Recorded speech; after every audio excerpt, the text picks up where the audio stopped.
Bienvenidos a esta clase de teología y el nombre de esta clase de esta noche es Cristología. Vamos a estar estudiando la persona de Jesucristo. Bienvenidos a todos ustedes, gracias por venir esta noche, que Dios le bendiga ricamente. Muy bien, vamos a empezar con oración. Oremos por favor. Padre nuestro, damos muchas gracias porque tú eres nuestro Dios soberano, tú eres nuestro Dios majestuoso, también tú eres nuestro Redentor y Salvador. Gracias por enviar a Cristo a ser nuestro Salvador, el cual murió por nosotros. Gracias también por la presencia del Espíritu Santo que mora en nosotros. En esta noche te pedimos su ayuda, su llenura. Te pedimos la guía del Espíritu Santo, la iluminación del Espíritu Santo, para que el Espíritu pueda tomar de Cristo y hacernos conocer mejor a nuestro Señor Jesucristo. Te pido por mí mismo que me ayudes a enseñar a este conocimiento de Dios. Te pido por los alumnos también que todo el mundo pueda crecer, edificándose en Cristo mismo, creciendo en conocimientos, pero más importantemente creciendo en el amor de Dios. Bendícenos en el nombre de Cristo Jesús. Te lo pedimos todo esto. Amén. Muy bien, todos ustedes deben de tener un pensum que explica lo que vamos a estar haciendo por las semanas que vienen. En estas hojas dice programa de estudio, que cada uno debe tener esta hoja, si no después sacamos más copias. Hay una lista de libros que ustedes pueden comprar. Nosotros no compramos los libros, ustedes son adultos y pueden ir a comprar sus propios libros. También, pero yo quisiera recomendar algunos, La Cruz de Cristo por John Stott. En mi opinión es uno de los mejores hablando de este tema, de quién es Jesucristo. Él considera un montón de textos bíblicos con respecto al tema de la persona y la obra salvadora, redentora de Jesucristo. Muy bien, también tenemos varios libros de teologías que se llaman teología sistemática, pero este por Wayne Grudem también es buenísimo en cuanto a su manera de escribir, es muy fácil para entender, define todos sus términos y cualquiera que no haya tenido ningún otro tipo de estudio teológico puede entender la forma en que escribe este teólogo que se llama Wayne Grudem. Pero todos esos libros se encuentran en el pensum que ustedes ya tienen. Otro libro básico se llama La Confesión de Fe Westminster. Nosotros podemos comprar este libro por ustedes, no cuesta mucho. Y también no es un libro muy grueso ni largo, pero es un resumen de las doctrinas principales que salieron de la Reforma. Y son como 35 temas y nosotros constantemente hacemos referencia a este libreto porque es la confesión de fe que nosotros como pastores en nuestra denominación tenemos que estudiar y tenemos que estar de acuerdo con estas doctrinas. Voy a hacer referencia a este libreto aún en esta noche. Muy bien, para empezar quisiera mencionar algunos conceptos que son muy importantes para poder entender lo que vamos a estar haciendo en esas clases. Cuando los teólogos hablan de la persona de Jesucristo, siempre hay un énfasis en las dos naturalezas. Entonces, bíblicamente hablando, y voy a empezar con algunos resúmenes teológicos, pero después vamos a basar todo en algún texto bíblico, porque deseamos ser sumamente bíblicos en todo lo que nosotros presentamos en esta clase. No nos interesan tanto las opiniones de otras personas, ni de David Morán. Vamos a tratar de enfocarnos principalmente en el texto bíblico. Y al ratito vamos a buscar un salmo que nos va a ayudar a empezar esta conversación acerca de Jesucristo. Pero, volviendo al tema, siempre los teólogos enfatizan las dos naturalezas de Jesucristo. A través de la historia de la iglesia, especialmente durante los primeros 4 siglos, la iglesia andaba conversando, discutiendo en varios concilios, tratando de entender lo que los apóstoles habían enseñado acerca de Jesucristo. Y cuando digo apóstoles, me refiero a las escrituras del Nuevo Testamento. Estoy hablando de los 4 evangelios: Mateo, Marcos, Lucas, San Juan, el libro de los Hechos, 13 cartas del apóstol Pablo, otras cartas del apóstol Juan, otras cartas escritas a varias iglesias generales, el libro de Hebreos, el libro que se llama Apocalipsis, escrito también por el apóstol Juan. Y por eso en esta clase, cuando yo digo las enseñanzas de los apóstoles, estoy refiriéndome al Nuevo Testamento. Estoy refiriéndome a Mateo, a Apocalipsis. Pero el hecho de que la iglesia ya tenía los evangelios y ya tenía varias cartas de los apóstoles, estaban tratando de establecer una identidad concreta de Jesucristo. Pero antes de empezar o de meternos en esas discusiones, quisiera enfatizar la necesidad de siempre mantener las dos naturalezas. Pero, por favor, ustedes me pueden comentar por qué es tan importante mantener la divinidad de Jesucristo o insistir en que Cristo es Dios. La importancia de la divinidad, si no fuera divino, entonces no pudiera ni sacrificarse por nosotros.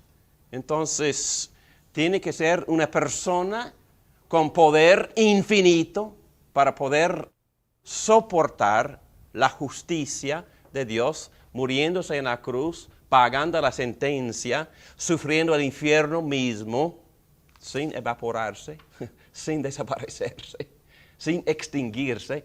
Tuviera que ser Dios mismo para poder sufrir por nuestros pecados. Cuando Mateo y Lucas inician sus evangelios, ellos empiezan hablando ¿de qué? Empiezan hablando de una persona que bajó de arriba. No empiezan hablando de un hombre cualquier, un hombre que nació nada más de un ser humano, andaba en la tierra. No, empiezan de arriba, empiezan de manera sobrenatural. Empiezan hablando de la divinidad de Jesucristo. Cuando el ángel anunció el nacimiento, de inmediato habló en términos de un Dios santo, de un Dios que era todopoderoso. Entonces empezó desde el principio hablando de un nacimiento sobrenatural, hablando de ciertos atributos divinos. Y también para poder ser mediador entre Dios y hombre, tiene que ser también Dios. La naturaleza humana, porque sí es importante que Cristo sea divino para poder salvarnos, pero también es necesario que sea humano. Él puede compadecerse con nosotros. Nadie tiene más simpatía, y digo, subrayo, nadie tiene más simpatía para nosotros que Jesucristo. Nadie tiene más afecto, más cariño, más comprensión, más simpatía. Jesucristo tiene estas características, estos atributos en medida infinita. Él es un hombre que nos comprende. También Él tuvo que venir para hacer lo que Adán no hizo. Adán debió obedecer, pero no lo hizo. vino el segundo, según el apóstol Pablo en Romanos 5, el segundo Adán. ¿Por qué se llama el segundo Adán? Porque la raza humana que se contiene en ese título Adán quiere decir humano, vino otro humano, otro ser humano, otro Adán, y ese, en vez de desobedecer, obedeció. Y por eso tuvo que ser humano. Humano también para poder calificar para ser nuestro mediador. Un mediador tiene que representar ambos partidos, ¿no? Tiene que representar al ser humano. Y Cristo como mediador nos representa como sacerdote en la presencia de Dios. Pero también como Dios, Él representa a Dios profetizando, revelando a Dios a nosotros, pero también siendo Dios puede sacrificarse de manera vicaria para poder pagar lo que un Dios justo exige como la sentencia de muerte por nuestros pecados. Entonces hay muchos motivos más, pero estoy empezando aquí con cosas quizás ustedes ya saben, para enfatizar la necesidad de tener a un Cristo divino, humano. 100% divino, 100% humano. Hay que mantener las dos naturalezas, humanidad, divinidad. Y a través, en especial en los primeros 4 siglos, cuando estaban tratando de identificar precisamente, bíblicamente, quién era Jesucristo, algunos obviamente formularon algunos errores. Y siempre los errores tenían que ver con, sí, la humanidad o la divinidad. Algunos enfatizaron demasiado la divinidad y negaron la humanidad. Otros enfatizaron demasiado la humanidad y negaron la divinidad. Otros hicieron error de mezclar las dos naturalezas y otros hicieron otro error de separarlas por completo. Y por eso quisiera, no para confundirles, sino para enseñarles, mostrarles que varias personas han pensado anteriormente de manera bastante profunda acerca de estas cosas por muchos años. Por eso fui al internet y ustedes han oído del credo niceno, ¿verdad? Este credo fue formulado en un concilio que se llama Nicea. Okay. Entonces la iglesia en los primeros 4 siglos siempre se reunían para hablar de esas cosas, para debatir y para estudiar la Biblia y para formular conceptos, y hasta ahora, sin distinción, sin excepción, todas las iglesias cristianas aceptan estas palabras como bíblicas. Y yo las acepto, no porque este documento sea inspirado, no. Acepto estas palabras porque estas palabras reflejan lo que la Biblia dice. Reflejan la realidad de una enseñanza bíblica. Escúchame, por favor. Creemos en un solo Señor, Jesucristo, Hijo único de Dios, nacido del Padre antes de todos los siglos, Dios de Dios. ¿Por qué dice esto? Porque creen que Jesús era Dios, ¿ok? Exactamente, ¿quiere seguir, por favor, Paul, leyendo 2 oraciones? Dios de Dios, luz de luz, Dios verdadero de Dios verdadero, engendrado, no creado. Un momentito. En el 2 y 3 siglo dijeron, y hoy en día algunas sectas falsas todavía dicen que Jesucristo es una criatura creada. Y por eso este documento niega, una vez, para siempre, ojalá, que Cristo no fue creado. Sigue, por favor, Paul. Engendrado, no creado, de la misma naturaleza del Padre, por quien todo fue hecho. Perfecto. Muy bien, el credo de Calcedonia. También ellos otra vez se reunieron para hablar de ciertas herejías que habían surgido y para poder animarles, instruirles a los hermanos en varias iglesias, formaron también este párrafo tratando de hacer un resumen de varios textos bíblicos. Y aquí dice, en la tercera línea, el mismo perfecto en deidad, Jesucristo, perfecto en divinidad, también perfecto en humanidad. Fíjense, son oraciones sencillas pero muy necesarias aclarar estas verdades. Verdadero Dios, verdadero hombre, de cuerpo y alma racional. Y vamos a ver el por qué pusieron estas palabras. Nada más estoy dándoles un resumen de la conclusión para que puedan ver a dónde vamos. También dice cosustancial con el Padre. ¿Eso quiere decir qué? La misma sustancia. Jesucristo comparte la misma esencia. Dios es divino, Jesucristo es divino. Comparten la misma sustancia, la misma esencia. Coesencial con el Padre, de acuerdo con la deidad, cosustancial con nosotros. También Jesucristo tiene cuerpo humano, tiene personalidad, voluntad, etcétera, etcétera. Es 100% humano y en todas las cosas como nosotros, sin pecado.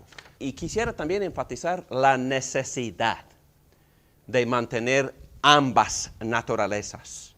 Por ejemplo, si uno niega o si se le olvida de enfatizar la humanidad de Jesucristo, posiblemente, ¿qué error vendría? Si se olvida de que Cristo es humano, bueno, muchos errores, pero muchos complejos también, complejos psicológicos, complejos espirituales. Él tiene simpatía, ¿no?, en su humanidad. ¿Por qué? Porque la Biblia enseña con claridad que Él sufría todo lo que nosotros padecemos aquí y no pecó, aprendió a obedecer por lo que Él sufrió. También nos tiene mucha simpatía y por eso en nuestro espíritu nos animamos a acercarnos a Dios por medio de esta persona tan compasiva. Pero si no es un ser humano, ¿qué error ocurriría? Si Cristo si no es compasivo, si no es ser humano, si no es sensible, si no es accesible, causaría mucho conflicto en quién es Jesucristo. Si no mantenemos su humanidad, entonces vamos a tener que crear otra persona sensible, compasiva. Porque muchas personas tienen... lo interesante es que hace 8 días estudiamos un texto bíblico aquí en este salón y estudiamos un texto bíblico que revela en toda su gloria la humanidad de Jesucristo. Lo único que ellos aprendieron de ese pasaje fue la manera tan poderosa que Cristo resistió las tentaciones. Y ellos me dijeron, sí, debemos de imitar a Cristo, debemos de memorizar toda la Biblia, así como Cristo lo hizo. Debemos de pedirle a Dios constantemente la llenura del Espíritu Santo para que podamos resistir las tentaciones, así como nuestro héroe y modelo Jesucristo. Cuando nada de eso fue enseñado en el texto. Lo que fue enseñado fue una persona sensible, una persona humilde, una persona que sufría, una persona con sed y hambre, cansancio, una persona que sufría en todos los aspectos de cómo sufrimos nosotros. Y yo le di a mis hermanos, por favor, ustedes quieren nada más la gracia y poder de Cristo. Lo que yo veo en ese Cristo es compasión, es una persona con la cual yo puedo identificar. Entonces, primero, Y el libro de Hebreos enseña esto. Antes de pedirle gracia, antes de imitarlo, antes de pedirle la llenura del Espíritu Santo, lo que yo deseo de mi Cristo es misericordia. ¿Y me tiene misericordia? ¿Me comprende? Porque soy miserable pecador. Y a veces mi conciencia me aflige tanto que yo no sé qué hacer. Y de repente recuerdo, mi sacerdote es ser humano. Mi sacerdote sufrió. Mi sacerdote fue tentado. Y por eso me tiene compasión. Dice el libro de Hebreos que por eso me tiene mucha simpatía. Hermanos, por favor, es sumamente importante recordar que Cristo es 100% ser humano y ha sufrido en todas las maneras en que nosotros padecimos. Cristo es nuestro sacerdote. Cristo es, ¿y qué hace un sacerdote? ¿Qué papel, qué rol, bíblicamente hablando, tiene un sacerdote? Representar el pueblo delante de Dios. Presenta sacrificios. Las dos cosas. Cristo es como un doble abogado. Y la Biblia también usa esta palabra, se llama paracleto. Pero vamos a definir esa palabra después. Como paracleto. Y el apóstol Juan usa esta palabra en primera de Juan capítulo 2. Como nuestro paracleto, nuestra ayuda, nuestro abogado. No sé si ustedes han ido a la corte, pero si tengo que pagar una multa de tráfico, yo siempre busco a mi abogado para que me acompañe a la corte. No voy a hablar con ese juez sin mi abogado porque no hablo su idioma. Es un idioma sumamente legal. Y siento miedo, no quiero irme sin mi abogado, porque mi abogado nada más es una persona legal, pero también es un ser humano así como yo, es mi amigo, y por eso yo confío en él y él me puede representar. Un sacerdote como primera responsabilidad nos representa. Jesucristo como ser humano, 100% ser humano, nos representa. ¿Y luego qué hace? Presenta sacrificio. En el Antiguo Testamento, los sacerdotes presentaban sacrificios de animales, y esos animales tenían carácter profético. Eran tipos, sombras, profetizando, anticipando la llegada ¿de quién? El Cordero de Dios. El libro de Hebreos, Javier, dice que Jesucristo, como nuestro sumo sacerdote fantástico, perfecto, que nunca pecó, ese no ofrece animales. ¿Qué ofrece? Se ofrece a sí mismo. Jesucristo vino como sacerdote para ofrecerse en sacrificio. ¿Por quiénes? Por pecadores, como nosotros, como ustedes y como yo. Cristo se ofreció en la cruz como el Cordero de Dios ofrecido.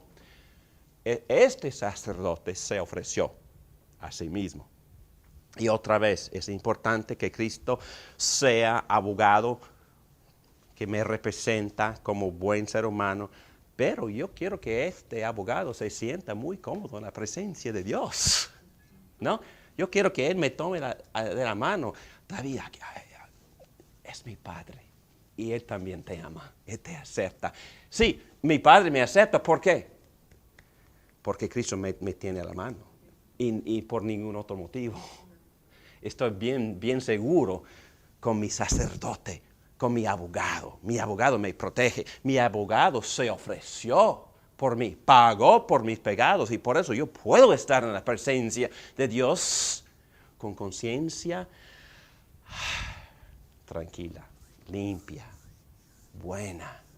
No hay don más precioso que ese. No hay don más precioso que el don de la conciencia buena, limpia, para que se pueda dormir bien de noche. ¿Sí? ¿Una pregunta? Yo creo que ustedes lo saben. Ciertamente llevó Él nuestras enfermedades y sufrió nuestros dolores y nosotros le tuvimos como azotado y herido de Dios y abatido. Mas Él herido fue por nuestras rebeliones, molido por nuestros pecados, y el castigo de nuestra paz fue sobre Él, y por su llaga fuimos nosotros curados. Todos nosotros nos descarriamos como ovejas, cada cual se apartó por su camino, mas Jehová cargó en Él el pecado de todos nosotros. ¿Y quién escribió eso? 740 años antes de que Cristo naciera al mundo, Isaías. Isaías. 701 años antes de la primera llegada de Cristo al mundo, Isaías escribió sobre la obra sacerdotal de Cristo. Es una descripción vívida, ¿no?, de lo que Cristo hizo en la cruz, sufriendo ¿qué? La justicia de su propio Padre, sufriendo por nosotros en la cruz. Versículo 10 dice que el Señor quiso quebrantar a Cristo en la cruz por nuestros pecados. Esta está en Filipenses 2:6, muy importante, que dice: el cual siendo en forma de Dios no estimó el ser igual a Dios como cosa que aferrarse, sino que se despojó a sí mismo, tomando forma de siervo, hecho semejante a los hombres, y estando en la condición de hombre, se humilló a sí mismo, haciéndose obediente hasta la muerte, y muerte de cruz. Exacto. Ese es un pasaje clásico que nos enseña, precioso, que nos enseña la necesidad de siempre mantener las dos naturalezas. Están juntas las dos, la humanidad y la divinidad. Exactamente. Muy bien. Hermanos, nada más hemos presentado una introducción a este curso de Cristología. Lo que hemos enfatizado es la necesidad de siempre mantener las dos naturalezas de Jesucristo, la humana y la divina. Ahora lo que vamos a hacer es volver al Antiguo Testamento para ver que todo esto se enseña ahí. Y es sumamente sorprendente porque estamos hablando de escrituras escritas cientos de años antes de Cristo. Ahora vamos a buscar, por favor, bueno, aquí están las notas, pero si prefiere usar la Biblia, ahí está, Salmo 110, un salmo que sabemos con certeza que fue escrito por ¿quién? Por el rey David. ¿Cómo sabemos eso? Porque nuestro Señor Jesucristo en Mateo dice que este salmo fue escrito por David. Vamos a ver en este salmo dos títulos de Dios.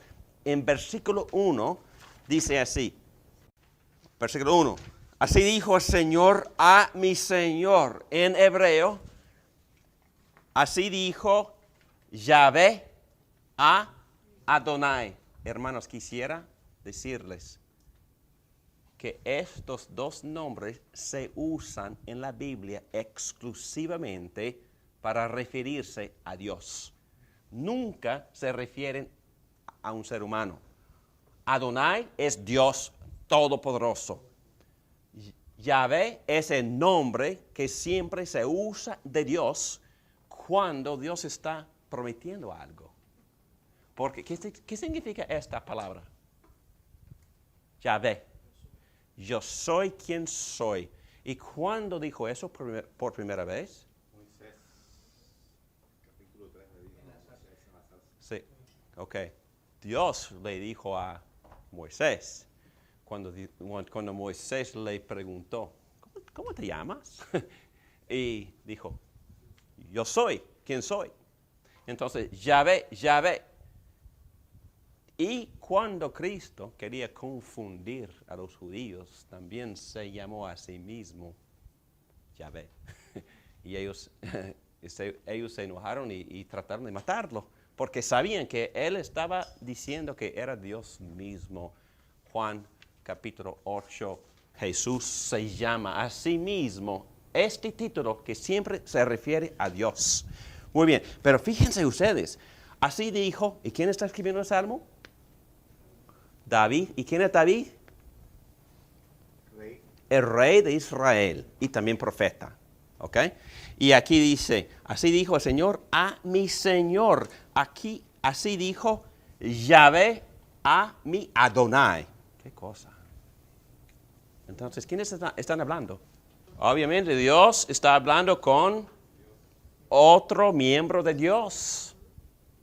Hermanos, en el Antiguo Testamento enseña la Trinidad. No tenemos que esperar hasta que Cristo ya vino. No. En muchas partes del Antiguo Testamento vemos 3 en 1. Muchas partes. Aquí es una parte bastante clara.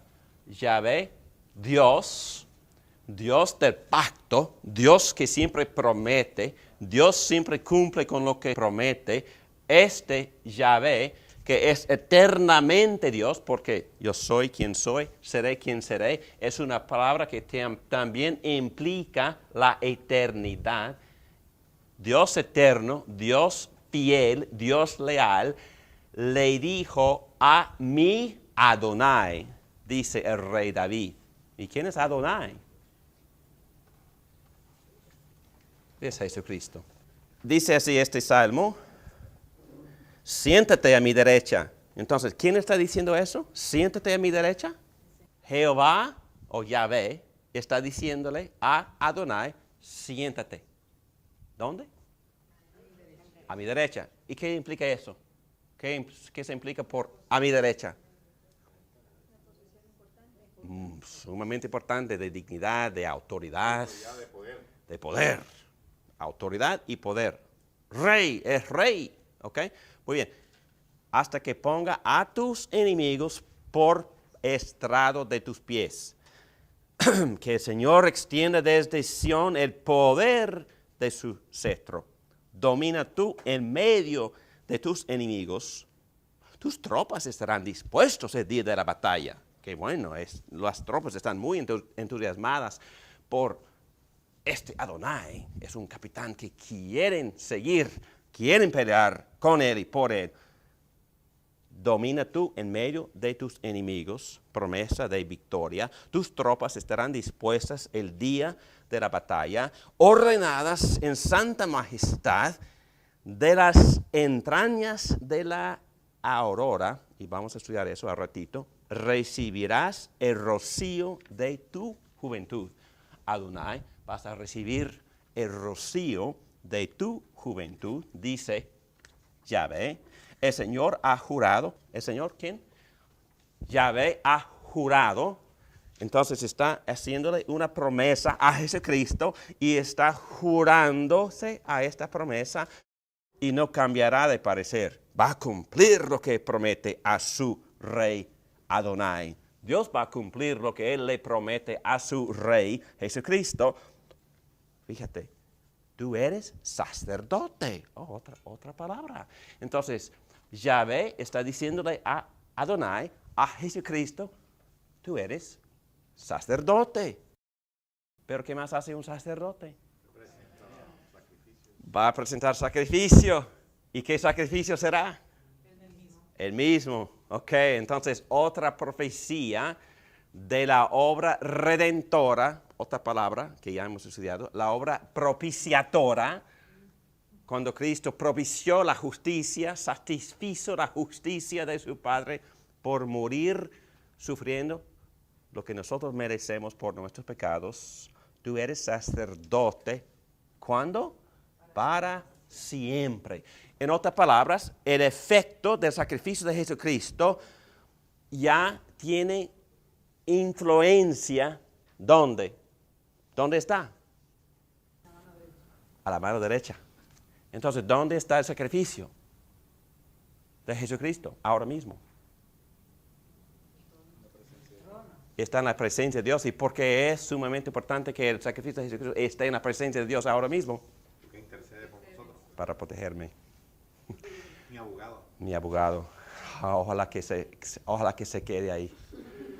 No, en serio, no tengo otra esperanza excepto por Cristo y por su obra propiciadora, por su obra sacrificatoria. Qué bueno que mi sacerdote esté ahí en posición de autoridad y poder, de influencia, ofreciéndose eterna. ¿Por cuánto tiempo? Eternamente. Entonces, ¿por cuánto tiempo Dios me mantiene aceptado, perdonado y amado y favorecido? ¡Qué cosa! ¡Qué evangelio!, ¿no? ¿Por cuánto tiempo dura la vida? Bueno, vamos a vivir para siempre en Cristo Jesús, protegidos por este sumo sacerdote según el orden de Melquisedec. Otra cosa, el Señor ahora está a tu mano derecha. El Señor, ¿quién? Yahvé, aplastará a los reyes. ¿Dónde está mi Adonai? Está en la batalla, está en guerra. Aplastará, ¿quién? El Señor aplastará. Yahvé aplastará a los reyes en el día de su ira. Hablando de juicio, hablando de juzgamiento, ¿no? Juzgará a las naciones y amontonará cadáveres. ¡Wow! ¡Qué cosa! Aplastará cabezas en toda la tierra. Beberá de un arroyo junto al camino y por tanto cobrará nuevas fuerzas. ¿Quién cobrará nuevas fuerzas? Jesucristo, porque la guerra es sumamente fuerte, ¿no? Y en otras palabras, Cristo está en guerra contra ¿qué o quién? Principados, potestades, en contra de la maldad, en contra de Satanás. ¿Y cuál es el último enemigo? La muerte. Pero ¿cuál es el enemigo más personal y con que tenemos que ver? El pecado. Y carne, yo creo que esa palabra, la manera que Pablo lo usa en capítulos 6 y 7 y 8 de Romanos, se refiere a mi naturaleza pecaminosa. Entonces Jesucristo está en guerra, pero también Cristo va a tener que juzgar a los que no aceptan en el día final. Entonces todo esto es obra que Yahvé le da a Adonai, pero no va a ayudar. Dice que no lo va a abandonar, va a garantizar victoria. ¿Quién? Este que siempre promete. ¿Qué es lo que le ha prometido a Adonai? La victoria. Va a aplastar las cabezas de los enemigos de Jesucristo. Es un salmo mesiánico, es decir, que el salmo en toda su esencia es una profecía. ¿Profecía de quién? Del Mesías. Es uno de los salmos más claros que profetizan acerca de Jesucristo, en este caso su papel de rey y de sacerdote. Muy bien. También se divide el salmo en dos partes. Los versículos 1 a 3 forman una unidad. Y obviamente los versículos 4 a 7 forman otra unidad. Y la distinción es esta. Yahvé en ambas secciones está hablando con el Adonai de David.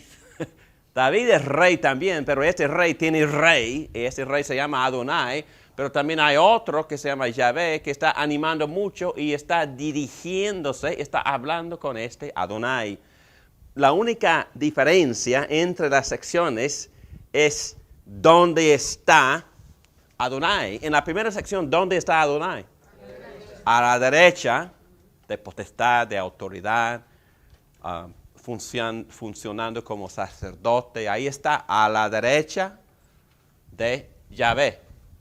Y en la siguiente sección, versículos 4 a 7, ¿dónde está? ¿Dónde? En la batalla. Y Yahvé, ¿dónde está él? A su lado, animándole, ayudándole.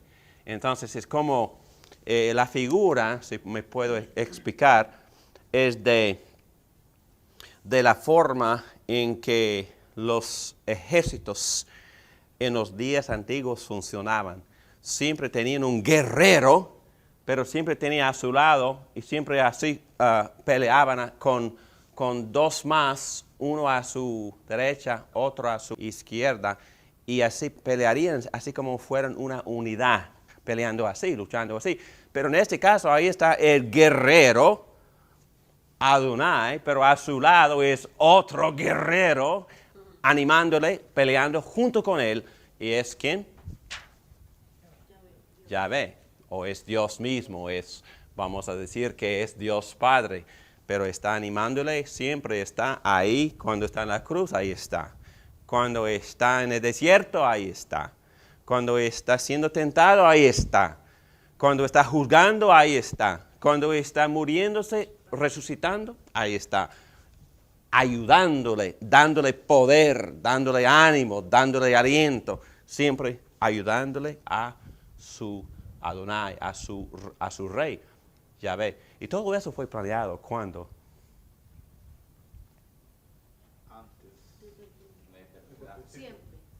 Antes de la creación del mundo, en el concilio, en otro concilio, ¿verdad? En el concilio de la Trinidad, en la eternidad. Ellos sabían, en serio, la Biblia enseña esto, que ellos planearon todo esto. Planearon la creación, planeando qué hacer después de la caída, planearon la redención y planearon todo esto. Entonces, no es gran sorpresa que el Espíritu de Jesucristo ya sabe exactamente la función de Adonai para poder decirle al profeta David para que él pudiera escribir este salmo, porque él y su Padre, el Espíritu Santo, habían planeado esto desde antes de la creación del mundo, dice las Escrituras. Habían planeado la redención de nosotros desde antes de crear el mundo. Pero es otro tema. Es importante identificar al autor del Salmo como David, así como lo hace Jesucristo en los Evangelios de Mateo y Lucas. El Mesías es el Melquisedec de David, el segundo Señor mencionado. Entonces, también Adonai es Melquisedec. ¿Y quién es Melquisedec? Sacerdote.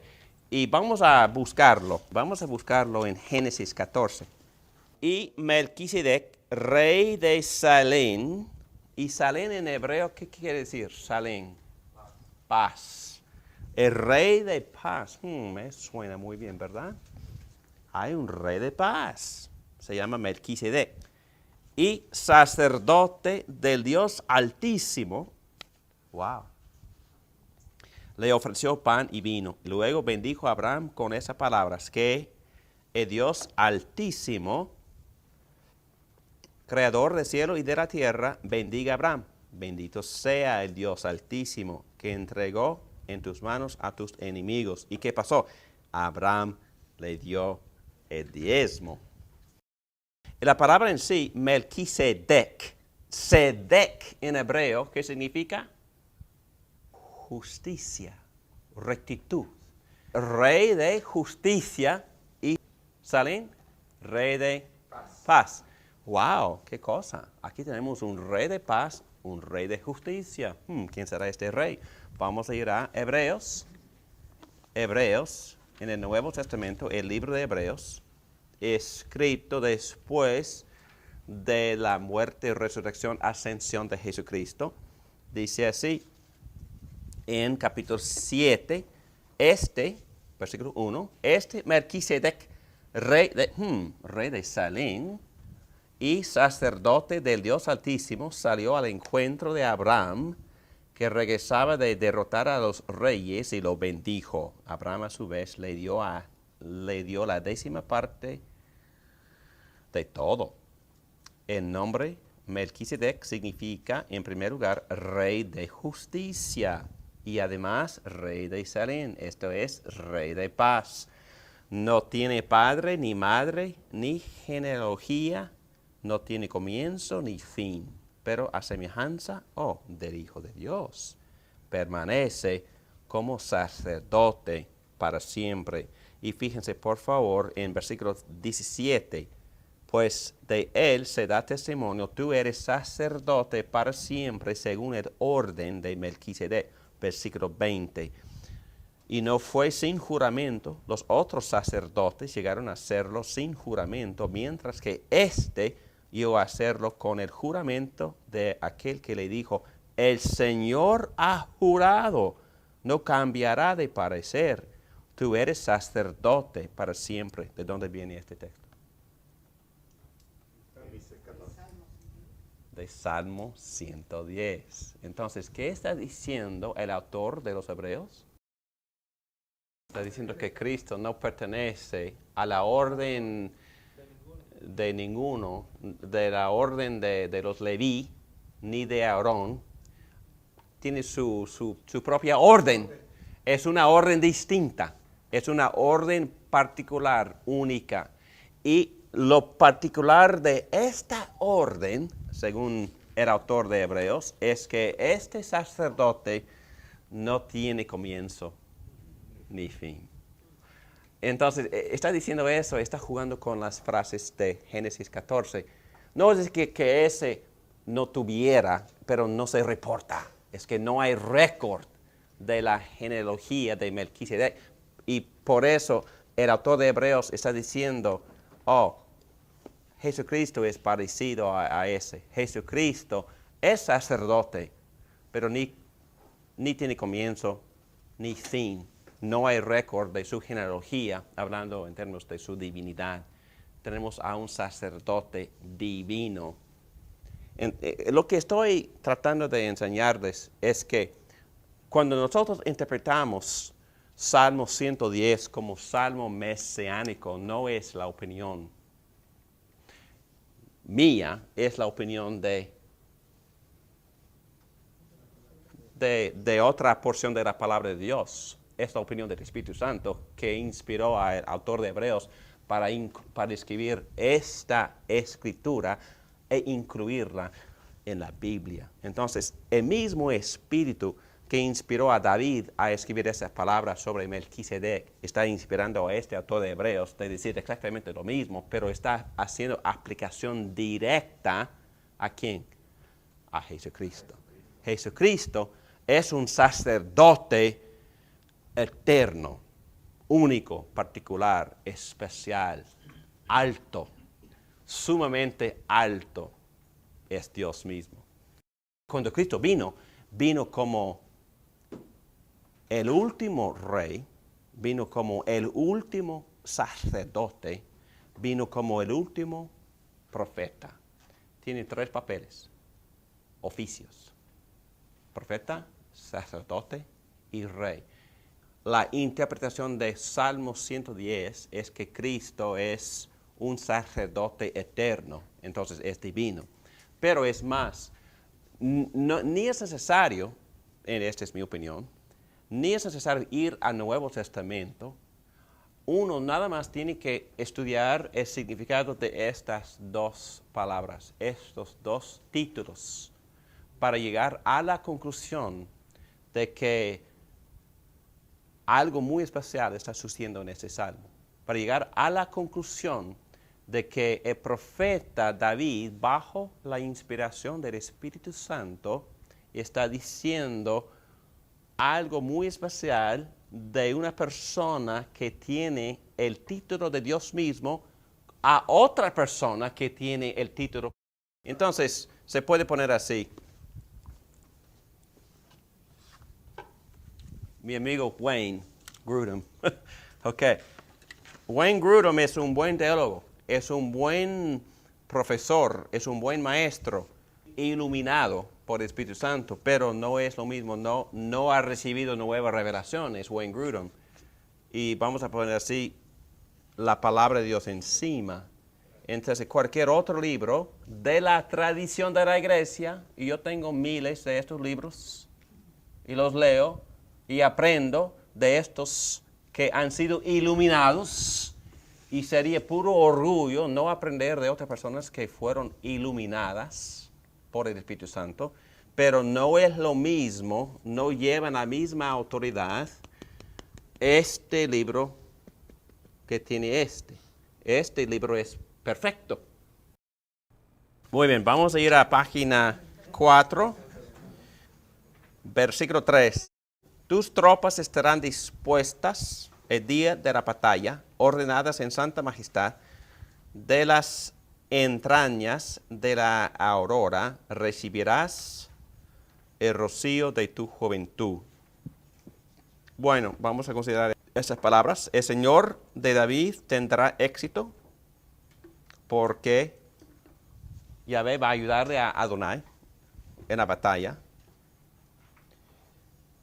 Y en versículo 3, tus tropas estarán dispuestas el día de la batalla, ordenadas en santa majestad, de las entrañas de la aurora. Ok, son dos posibles traducciones. No hay gran debate, porque ninguna de estas traducciones cambia nada en cuanto a teología. Pero la primera dice, los hombres jóvenes vendrán a ti como el rocío. Entonces, este capitán es tan atractivo que no tiene ningún problema en reclutar tropas. Todos los muchachos quieren pelear con este. Entonces Jesucristo está en ese momento, ¿qué está haciendo?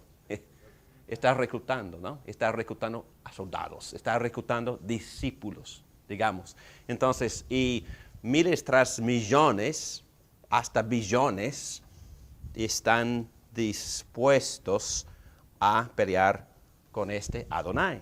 Okay, es una de las traducciones. Y la segunda puede traducirse, recobrará nuevas fuerzas, así como lo dice en versículo 7, abajo. Pero en otras palabras, la idea aquí es que ya se cansó un poquito y Yahvé está animándole, está alentándole, está dándole más ánimo, más fuerzas, así ayudándole a recobrar nuevas fuerzas, las que tenía en su juventud. Entonces no es gran cosa. Cualquier idea funciona en el texto.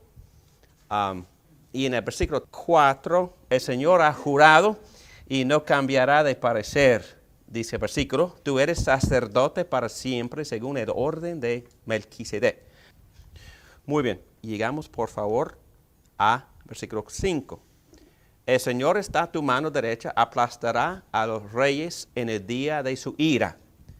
Esta escena es diferente en comparación al versículo 1. En el versículo 1, el Mesías se sienta a la derecha de Dios en el lugar de honor y autoridad. En contraste con el versículo 5, dice, el Señor está a tu mano derecha, es una escena de batalla. En la batalla donde el combate es mano a mano, el guerrero quiere tener a ambos lados a compañeros fuertes y formidables. Si tuviera a uno débil a su lado sería muy problemático. Pero este no es débil, es Dios mismo. Esa persona pudiera caerse y dejarlo vulnerable. Lo bueno es que este guerrero tiene a Dios a su mano derecha, luchando al lado de él. Por eso puede decir, aplastará a los reyes en el día de su ira. Aplastará, palabra fuerte, destruirá por completo a los demás reyes.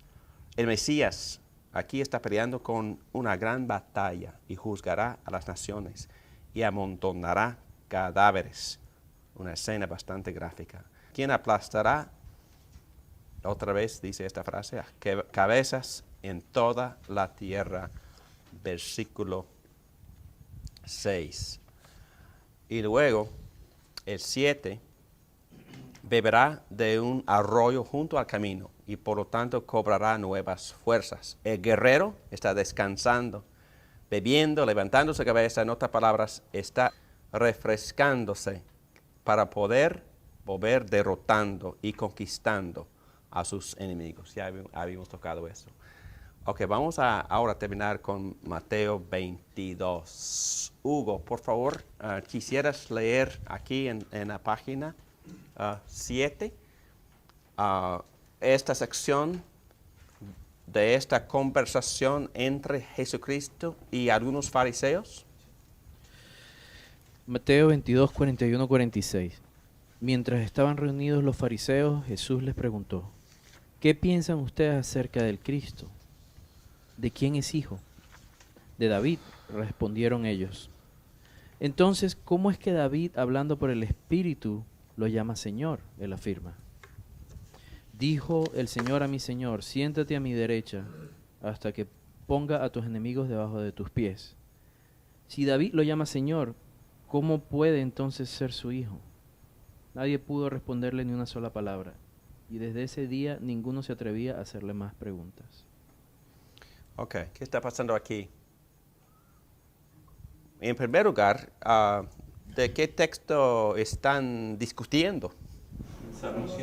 Salmo 110.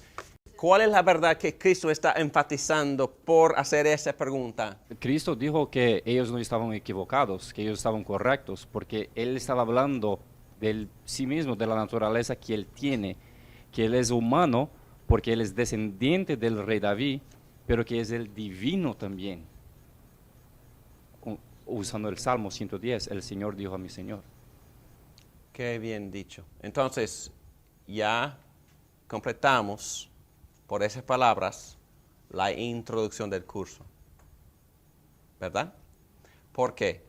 ¿Qué es lo que nos enseña según Cristo mismo en Mateo 22? ¿Qué es lo que Jesucristo mismo está enseñando acerca de la interpretación correcta de este salmo? Jesús está diciendo que este salmo enseña ambas cosas, ¿verdad? Está enseñando que el Mesías es humano y Divino. y Dios, y divino. Hablando del tema principal, está diciendo Jesucristo por esta confusión que él causa con los fariseos, está diciendo que el Mesías es ambos. Es Señor Dios y también a la vez es hijo de David. Y como hijo de David es un ser humano. Es ser humano y participa y nació también como parte de la raza humana. Sí, es hijo de David. Y este Evangelio, Mateo, como énfasis de tema, Mateo quiere presentarles a los judíos a Cristo como el Mesías, y él empieza su Evangelio acordándoles en capítulo 1 de que este Mesías es hijo de Abraham, también hijo de David. Para Mateo, Cristo es el hijo de David. Mateo también nos presenta el nacimiento de Jesucristo de una virgen. Otra evidencia de que Cristo es también descendiente de María, participa, forma parte de la raza humana, es 100% ser humano, pero también, según Cristo, interpretando Salmo 110, también es el Señor Dios. ¿Y cuál es? La respuesta es sí. Tiene dos naturalezas. El Mesías es el Señor Dios, a la vez es hijo de David, y por eso tiene naturaleza humana, tiene naturaleza divina.